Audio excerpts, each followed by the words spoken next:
Pane chiitiko chinoitika muzara nezuro patoona kuti vakomana mawarriors enyika yedu yeZimbabwe sezvinozikanwa kuti vakakunda and they are now proceeding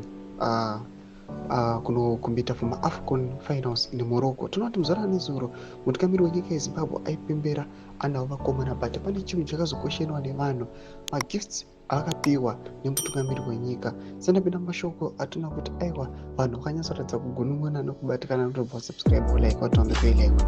Tinoda panapa pahendo paEX vakomana vachiti let's munangagwa gifts Zimbabwe Warriors $6,500 each as his token to appreciate their qualification for the 2025 AFCON finals in Morocco. The technical team also received the same amount via ZFM stereo ndomashikwanamudanyugwa panapa. And then tonoti vakomana vachikuya vachikomera vachiti 2025 vakanotekesa Moas Africa Bet.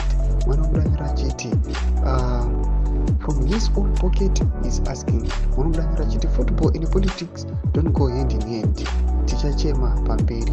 Mwana mudanyura achiti he should have built the stadium with that money. Mwana mudanyura achiti Zimbabwe is at standstill. Dambo is the only person who matters. Any success must be attributed to Dambo and approved by him. Ndo mashoko anobva kuma-citizens vachikomenda pamusoro pekudhishwa kwakaitwa $6.5 kune maWarriors. Vamwe vachiti nemari iyoyo dei akato build up stadium ine mukurumbira nyika yeZimbabwe. Vamwe vanouya vachikomenda vachiti chiitiko ichi tichiona current crisis iri munyika yeZimbabwe inokuva kuti vakomana ava mari yakapiwa vakanyanya kuwandisa. Embudise mafunguro enyu muri kudii pamusoro pechiitiko ichi.